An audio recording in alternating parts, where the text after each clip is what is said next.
I'm not pulling out of the driveway. We all know what that means. It's time for another drive to work, coronavirus edition. So I've been sitting down with Magic R&D of past and present to talk about sets we made together.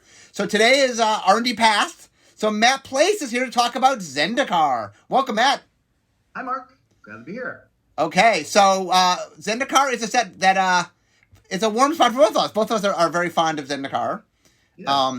And I've told the story of Zendikar numerous times, so I'm very interested to hear through your, like, what is your version of the story of Zendikar? I mean, I'll jump in, obviously. It is my podcast. Right. But, so what is your earliest memory of Zendikar? My earliest memory of Zendikar is you talking about this. I'm going to say 4 years, but you can correct me. 4 years before we even started to talk about anything specific to Zendikar, you wanted a Lands Matters set, right? And you've been talking about this, and honestly, regrettably, maybe, I made fun of you, right? Like, I was like, oh, a Lands Matter set, finally, in Magic the Gathering, lands are going to matter. But when you say it that way, honestly, it doesn't sound like, oh, yeah, I can't wait. We could do dragons, but instead we're going to do Lands Matter, right? But it turns out, we had a few pitfalls we can talk about, but it turns out the end product was phenomenal, right? I think it got there in a way that was like, yeah, Lands Matter is super fun, right? It shores up some of Magic's inherent core design weaknesses, right, in a really fun way. And I'd be curious what you think of this, but I think it also, what we learned and what we did right in Zendikar impacted all Magic sets going forward in terms of, like, how do you make, the late game where you might be top decking worthless cards, right, lands that you don't need later. How do you make that more meaningful? What do you do, right? In Rise of Eldrazi, for example, having cards that, you have a lot of mana, you could turn it into something, right? We'd always done that, but Zendikar did it phenomenal way. Yes. I mean, one of the things about Magic that the audience should understand is when we do something and it succeeds, it shapes everything that comes after it. Right. And especially if it really, like Zendikar is one of, like, Zendikar didn't just kind of succeed. It was a giant, huge, awesome. Big. Yeah. So it definitely affected how things after it. There definitely is a post-Zendikar Magic world where Zendikar affects things. Okay. Yeah, I'd be curious which sets you think did that the most. For me, Ravnica was a big one. Oh, no, Ravnica's a big one. Yeah. I feel like that's a great topic for a different podcast, and maybe one day you and I can sit there and talk about what most impact. That's a good topic. It is a very good topic. Yeah, not today's topic, but a very good topic. Okay. So I will have you back at some point. We can talk about the most influential Magic sets. That seems like a cool topic. Right. Okay. Yeah. So you were on the design team. And the development team. Development team. So I was the liaison. Right. You were the. So okay. So share with me. Okay. So we asked you to be on this team. You were skeptical to start with, yet we still asked for you to be on this team. So what was your memory of that, of being asked on the team? Well, it's always an honor. So my history, I was on Magic for almost 7 years, right around 7 years. And so I was brought on, and my day one was, hey, Matt, build some decks, right? So I was a play tester, essentially, right? Balanced person. And then over the years, I got to lead some final designs, some developments for sets. And then at the end, you started asking me on a few sets to be on the design team. And I think each of those times I was the liaison. And and I loved it, right? And it was so valuable to me as a designer, right, to see the beginning and the end, right? And I think that's something that made me a much better designer. It's probably good for a lot of designers. But yeah, like you said, I was skeptical, but excited, right? Because I knew we would get to something great. And but we did have some turns that were not very fun. We had some, honestly, Mark, bad ideas that we put onto paper and play tested. So let me put a little parameter in here so we talk about this part of the story. So I want to do Lands Matter. Not a lot of faith in R&D, but I had earned the right to try, basically. And so Bill Rose, who's the VP, said, I think it was 3 months. You have 3 months to prove this works. If I don't think it's working, we're audibling, we're changing to something different. We're not going to do this. So you have 3 months to prove it. Is the previous 3 or 4 years, there had been some audibles that were considered bad news, right? Like when I first got there, the biggest one was Champions of Kamigawa, right? It was essentially, I was new and there was like a redesign. So it was I just want to say it was intense, right? The feeling of like, okay, we're trying something new. Is it going to work? There felt like there was a lot of risk there. And for me personally, a lot of worry. Okay, so that 3 months, basically, we just tried everything we could that had to do with land mechanics. So what is your memory of those 3 months? We tried everything. Right. So my memory is we didn't start with landfall, right? We basically had something that was had the same goal, but just a much worse idea, like I was saying, which was you're going to draw lands late. How do we make that matter, right? I believe you were the one saying that early. Like, we want lands late to matter in this format, right? Both for constructed, but especially for limited. It can make limited way better. And so, for example, we had a design which was an enchantment that cost 3W, right? 4 mana, white. Discard a land to give a creature protection from a color of your choice until end of turn. And so how good would this be in limited? Probably quite good. How fun is it to hold your lands knowing you might draw these cards, to not be able to cast your 6 mana spell because you're making the decision to discard your 5th or 6th land, right? It turns out very unfun, right? But the goal was correct, right? So I forget exactly how we audibled into just landfall. But I remember we were talking about it as kind of a version of have your cake and eat it too, right? Like, you still get all the value. Why not just do that protection card? Or, for example, the more exciting ones, make a giant beast every time you play a land. So get all the value without the cost was way more fun. Yeah, so the thing that got us there was we tried a mechanic where a land drop was a cost, where instead of playing a land, you could spend your land drop as a cost to do something. Right, yes. And so the problem was, in concept it's great, right? It's like later in the game, you have this resource you can't use, so now you can use it. But what happened was, earlier in the game, you go, ooh, well, instead of playing this land, I'm going to use my land drop to do something else. And then it caused you problems because the land was always what you wanted to do ahead of time. Right, huge problems, especially if you could trap yourself, right? Now I'm behind by 2 or 3 lands. It's just super unfun. When you have the cheaper ones. Right, and then I guess we went to discard after that? Is that right? No, I think discard was before that. Because what happened was we said, okay, giving up your land drop is painful, so we just flipped it on its head. Well, what if, instead of making you choose between playing a land or not playing a land, what if we just rewarded you for playing a land? Like we said, what if we just, the thing to do, we want you to play the land, so let's just reward you for playing the land.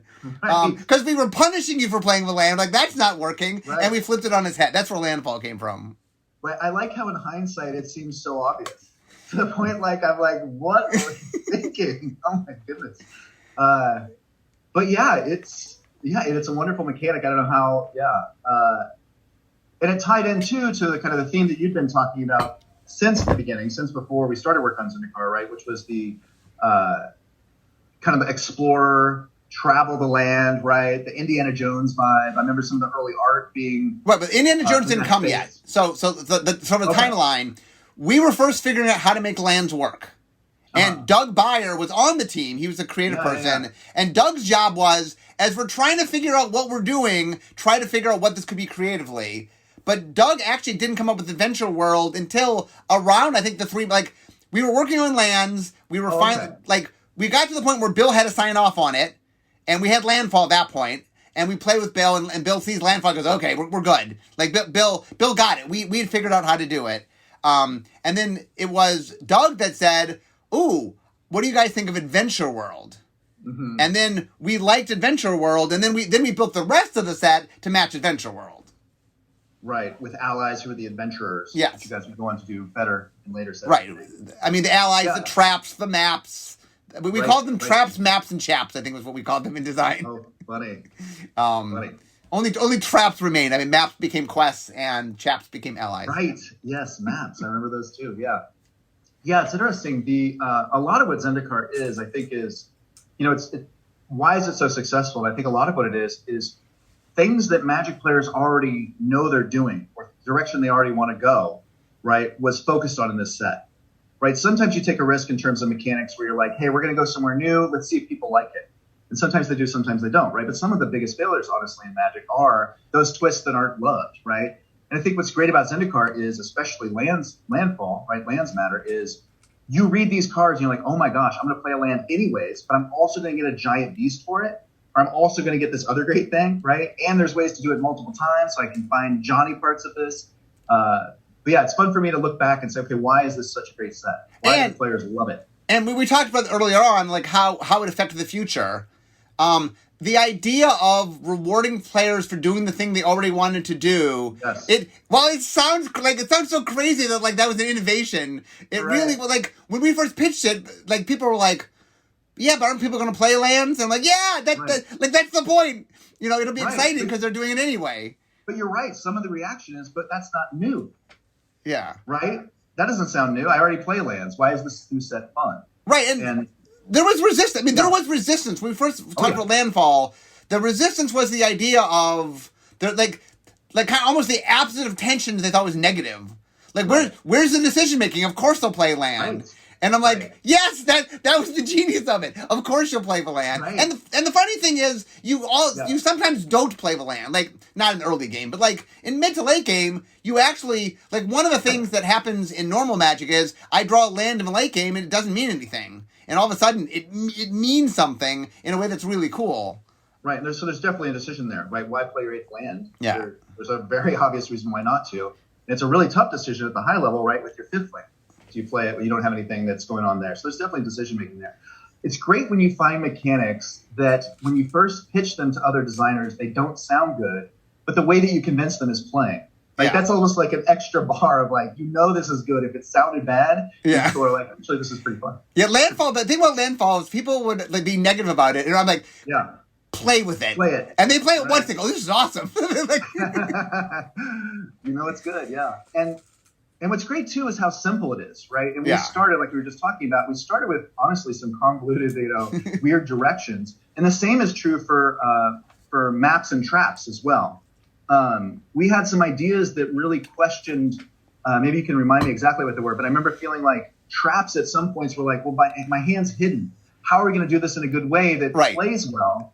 And the refinement led to something that's much simpler that actually is also fun. So early traps for the audience, you would play the card face down. Oh, yeah. And then if the card was face down, it had a cheaper cost. If they did a certain thing, then the face down cost, you could cast for the face down cost if they did that thing. But you had to tell them you had a trap. But there were a lot of traps, so the audience would know, your opponent would know there's a trap, but wouldn't know which trap. And they could look at your color mana and try to figure it out and try to play around it. Which is a huge burden, both in terms of what are the rules to that. Yeah. Right, exactly. And now that you have a face-down card in play, similar to Morth. It wasn't in play, by the way. I think it was in exile, technically. Sorry, but yes. Yeah. You have it face down on the table, not in play. And but that burden also has a big cost, right? Like, I'm trying to play, and you've got this face-down thing. What am I supposed to do? Right? That's a big cost, as opposed to just coming from your hand, being the much smoother, cleaner design that could have been an alpha. Right? Yeah. You could take one of these traps and put an alpha, and it actually makes sense. It doesn't need brand new rules. And a lot of what happens, so traps is a really good example of you start with the flavor you're going for, and then you just make all the crazy rules to make it work, and then you figure out what you like about it, and then you start stripping things away, and they're like, it could just stay in your hand. Like that's. Right. Which once again might sound obvious in hindsight to a comedic degree, but this is a great design lesson, right? One I didn't know, I would say in my first 2 or 3 years working at Wizards, is following that awesome flavor, the excitement, right? The good vibes, and then pulling back, right? Stepping back and going, okay, what pieces of this do we need and what don't we need? And how much better a design can be, and it can be hard, but how much better a design can be when you do strip away and you find you still have that goodness, probably a much better path to go down, right? And so it's worth stepping back, even if you don't feel it, it's worth stepping back and going, what can we strip away and still have what we love about this? So Michelangelo, the artist, he was a sculptor, and one of the things that he talked about was the way he thought of sculpture was the image was trapped in the block of marble, and your job as the artist was to free it. Right. And I think the design has a lot of that meaning that, like, a lot of what you're trying to do is find a cool thing and then keep chipping away to get just to the core of what that cool thing is. And then sometimes you need to start with a lot because you need to make sure you have enough that you're capturing it so that you like, okay, something cool is here. Now we got to chip away and figure out what's the cool part and chip away the not cool part that doesn't need to be there. Right. Yeah, that's a great point, right? Is in the beginning, don't worry about having too much, knowing you're going to chip away later, right? But first, you need to learn. Right, you need to play with some stuff, even if you're pretty sure they're a bad idea. Find out what's going on, and then as you go, chip away. Yeah. Well, and find the cool thing. Like the thing I always say is, especially in early design, is I want you to have fun playing it. If it's complicated, complexity we can work on, logistics we can work on, fun, like it has to be fun. Are you enjoying it? Is it cool? Is it flavorful? Like that's the part we need to find first. There's a lot of things we can fix, but adding fun is a lot harder than like shaving complexity or something. Right. And and honestly, I feel like we got there accidentally with some other ideas, right? When you have a really good idea that's simple, you kind of naturally get to that space where you don't have too much complexity, too much superfluous stuff going on. Zendikar, though, is definitely the best example of the Michelangelo sculpture where we did have a lot going on that we needed to chip away. It was a great set for that. And I'm glad we kept going and got to the simple and still had the fun. So, okay, Quest. Do you have any memory of quests? Maps in design? Gosh, yes. What did we do? Did we have counters or something? No. We went much crazier. So the early version of maps was, it would be a card that would list 3 different things on it. Yes. And then you would put a marker on it to know you've done it. And then once you've done the 3 tasks, then you got the reward. Right. Yes. Much crazier. It was much crazier, yes. But the vibe is cool, right? It's a map. Right, in each case, it's a map. How do you represent a map? Yeah. And then what we found was, if we have you do the same task multiple times, it's a lot less words on the card. Like, one of the problems is, we had cards that, the editors would go, that doesn't remotely fit on a card. Right. Why didn't we just use the back? There's the whole back. Right, I know. That technology didn't exist yet. You guys should do that. You guys should do that someday. That's a good idea. And we started much crazier, and that's a similar thing. It's a lot like the quests were very similar, where we started with a really cool flavor that was really out there, that was super wordy and complex, and we kept shaving down till we got to this cleaner version. Right. Yep. Okay, now the next one, this one you and I were very involved in. What is your memory of allies? Oh, my memory of allies is quite clear. So, early on, I forget exactly when, but at some point inside of design, I wanted to do super slippers. Do you remember super slippers? Well, tell the audience. The audience doesn't know super slippers. So basically they were slivers, but also they grew as you played more slivers. So it probably wasn't balanced. I wanted something that was like, oh my gosh, I love slivers, and I'm going to love this even more. We play tested with that for a while until we made essentially a massive flavor switch to the ally, which was kind of the adventurers, right? So the idea was characters that work together in a sliver-ish way, but the vibe and the flavor and the mechanics would be much more of a team traveling this Zendikar world, hanging on ropes off these floating islands, et cetera, et cetera. What am I missing? Well, no, so here's the big part of the story, which you and I are very involved in, is we had some early version of them, and it wasn't quite working. And in development, after design was done, in development, you and I made a mini team, which I think was you and I, to work on them. And we came up with the idea of having different kinds of allies. Remember this? The clerics and the wizards and the fighters. Right. So what we did is the fighters were ones that got bigger. That's sort of playing into your super sliver idea. So the fighters got bigger as you played more. They got +1/+1 counters. The wizards, I think the clerics generated effects that helped you, that had temporary effects that helped your team. And the wizards did things to the opponent, I think is how we originally...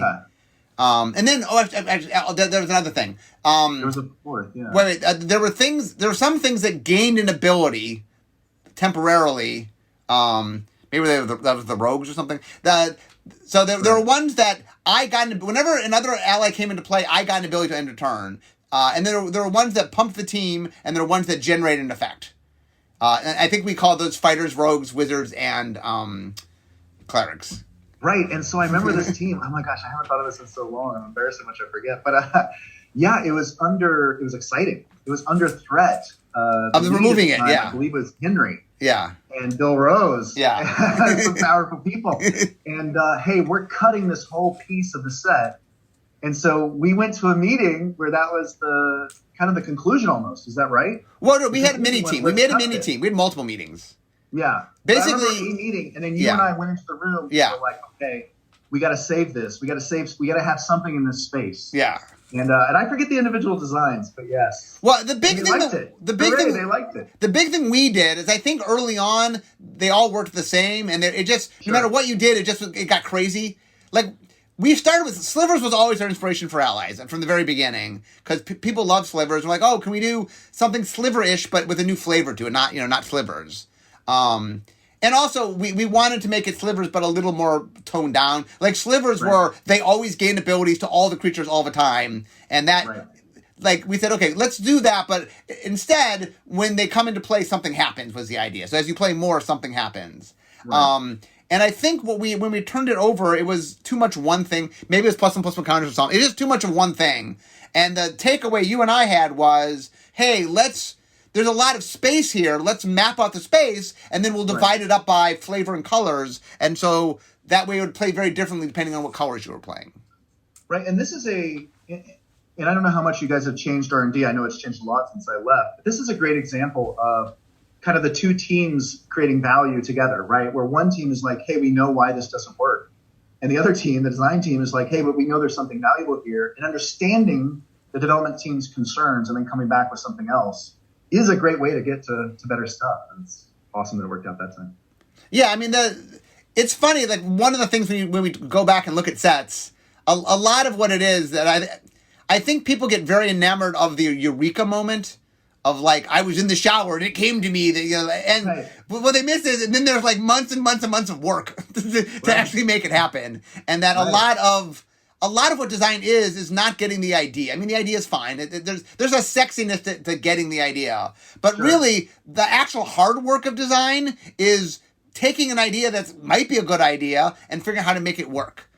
Yeah. And like the story today is like, well, we started here and tried this and tried this and tried this, and eventually we wheedled down to something that seemed simple and obvious, although, simple and obvious isn't always so simple and obvious when you haven't done it before. Simple and obvious is anything but. Yeah. Yeah, there's an effect in design, in invention, they call the paperclip effect, which is when you look for a paperclip for the first time, you're like, how else would you ever attach papers? Like, it's such a beautiful design that's so crisp and clear and simple that the idea is like, well, that wasn't much invention. Wasn't that just obvious? And like, no, many, many years went by before someone came up with a paperclip. Like, a really good idea seems so obvious, but it's not obvious until someone comes up with it. And like Landfall was something I'm really proud that we created because it seems really obvious. And since then we've done Constellation as Enchantment Fall, and we've taken Landfall and applied it elsewhere. But like that was it's interesting. Like it just said, what if we do this? And it's funny looking back, like how any idea that's kind of new and different, there's a little bit of resistance, like, really? And then like, no, this is cool. Yeah, totally. It's funny to look back, too, at how many ideas do feel simple and obvious that weren't in the first few years of Magic. Right? Lots. Yeah. I mean, Gold was early, right? Multicolor is early. Yeah. Year 2. But yeah, there's tons of them that are like going to be evergreen because they're so good. And, weren't thought of for years and years and years. I love making something that if Richard had just done an alpha, no one would have blinked, right? Right. Yes. Like Landfall had been out, no one would have blinked. It just would have. It just. Oh, that's a cool thing. So here's a question for you. Yes. What other memories? We've been talking about the mechanics, but what other memories do you have of either design or developments you worked on both? Like, what are your Zendikar stories? Is balance. Right, there's a lot of controversial balance stuff with Landfall specifically. Lotus Cobra. What was Lotus Cobra's name originally? What was it? It wasn't Lotus. It wasn't Lotus Cobra. Yeah. So it's funny because those names are often what I remember. I actually remember the correct name on this one for some reason. What was Lotus Cobra? Originally it was like an elf. It wasn't a snake originally. It was like an elf. Okay, yeah. That's right. I mean, it was probably something like Landfall Elf or something for the first year. Yeah, but adding Lotus to it was a controversial thing too, because that's a power word. But real quickly, just for the audience, what happened was there's a big fight about whether to make it rare or mythic rare. Oh yes. I did not want to make it mythic rare. I wanted it to be rare, and I fought very hard for it to stay rare. I lost, obviously, but when it moved to mythic rare, I said, well, it has to have a name. So I'm the one that pushed. I pushed Lotus Cobra. I'm like, well, give it a power word. Make it, at least if it's going to be mythic, make it sound mythic. So it didn't have the name Lotus till it went to mythic. I remember all the controversy before and after the set release on that being mythic. Yes, you got some feedback. Yeah, by the way, there's nothing more fun than fighting my hardest to keep something from happening than have it happen, and then I got to defend it to the public. Oh, there's nothing more fun than that. When really it's somebody else's fault, like mine. I like it. So. That's great. So the controversy was in the power level because you could be, obviously everybody knows this, that they played with Lotus Cobra, you could do some really crazy stuff. But we wanted to push it, right? We wanted landfall to be really powerful. And we had Valakut, right? The red land that had landfall. So we're trying to thread the needle, get everything in a spot where we feel like we can ship it. Maybe we're on the high end, but we felt like we should, right? And I remember being in the meeting that Dell does, where she puts every card up on the wall. And Dell's the head editor. Dell Loggle's the head editor, for those who don't know who Dell is. Okay. Oh, yes. And she will she runs a meeting with as many people that have touched the sets so that we can all say, yes, this all looks correct. Nobody's got an issue with it. There's no typos or mistakes, etc. And she puts Valakut up, which is arguably, one of the most powerful cards in the set, right? One of the most powerful cards printed that year. And it's just one mountain short. It's saying a number one less than we meant. Because there's a little bit of a logic twist there. So I remember just debating this over and over and over. And we almost shipped a card we probably would have had to ban immediately after all that debate. Thank goodness somebody said something. Steve Warner, I remember, built that deck and had us change it. And I guess it just didn't get recorded in the file. I don't remember what happened. But yeah, we development side, I think we did a good job of, we got to make sure this is flashy, right? Because a lot of what was still resonating through the resistance to landfall was it just doesn't on its surface sound very fun. So I think the correct solution is, okay, well, what are the outputs then for the people that do need that, splashy card, right?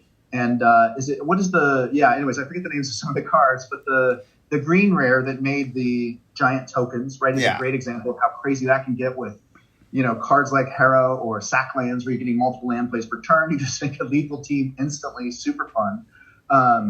Obviously Valakut, right? These cards that really put it in space, there's a good lesson there, right? You can make the outputs exciting enough. If you have a good, fun mechanic, you can make the outputs exciting enough that you still have the splash, even if the inherent mechanic doesn't sound to some number of, maybe spikes or high-level people as exciting as, other themes that are done, like two-sided cards or whatever. The other thing for the audience to understand is we know the audience is going to play with it. You know what I'm saying? Like, Magic is enough established game that, like, it's not like someone's playing Magic for 10 years and a set comes out and go, I'm just not going to play with it. They're going to play with it. So if we make something we know is fun, that we know might not at first blush look as fun as it is, we don't want to make a whole set of that. We'll surround it with other stuff. But I mean, we're willing to put something out that we believe in, even though it might not at first blush seem as cool as it actually is, as fun as it actually is. Right. And I remember because of that, Aaron had cards he wanted to add at the end to make sure we got that, first spoiler read splash, if you remember those. But yeah. Yeah. And the other thing is I should stress is, at every level, from the beginning of Zendikar to the Zendikar coming out, upper management was worried about it. They were worried the whole time. They were worried about it, and like we just kept, like, for example, I remember when Brady made the suggestion for the full art lands. Now I put the full art lands in all the unsets. I was a big advocate of the full art lands. And like Brady said, well, what if we'd never done them before in a black border product? And right. Brady's like, well, what if we put them here? That would make lands matter. That makes lands matter. And I'm like, yes, let's do that. And everybody said, okay. And we just kept piling things on. We wanted to make sure that it was fun and exciting. And the thing I always remember is I was in Bill's office, and like Zendikar come out. It was like a couple months after Zendikar come out, and Bill says, so when are we going back to Zendikar? I'm like, yes! I'm like, say that again, Bill. Say that again, Bill. So, right. To get Bill from, I don't know if we should do it, to when are we going back, felt like quite the climb. So I'm wondering from your perspective, so I left the following year. So I wasn't at Wizards when Zendikar launched. Mm-hmm. So I didn't get to, have the cake at the party, the Zendikar party. But I'm curious how you guys look back on it now, because I love talking about this, just kind of the pivotal sets, right? Mirage is one, right? Invasion is one. Original Ravnica is one. Yeah. Is Zendikar viewed that way inside of R&D? Oh, yeah. Oh, definitely. Awesome. Yeah, no, I mean, I think Zendikar, I mean, you can kind of tell, for example, the three sort of big modern era sets, if you will, are Zendikar, Innistrad, and Ravnica. Yeah. As far as, I guess, I mean, there's newer stuff that's definitely influencing the future. So the last couple of years, there's some very influential sets. But if you talk about things, the fact that we've gone back to all three of those worlds 2 times now, or Innistrad's coming, but the fact that we've returned to them multiple times, the audience knows that. It's not a surprise. But anyway, that really shows that they were very fundamental. I mean, not just that they were popular with the public, but there's something very core about them. I think that Zendikar and Innistrad and Ravnica all really had done something we hadn't done in a way that really showed we could do sets like this moving forward. And Innistrad's one of my favorite sets of all time, and I got to experience that as a player. Which one? Wonderful. Did Innistrad influence kind of going to the fairy tale thing? Oh, for sure. Ravnica, Eldraine would not exist had Innistrad not been popular. So, I mean, like I said, we'll do the podcast where we talk about influential stuff. But let's stick on Zendikar. I'm almost to my desk. We need to wrap up. I mean, looking back on Zendikar, my memory of Zendikar was I'd wanted to do it for so long. You said 4 years, but 4 years was not actually correct.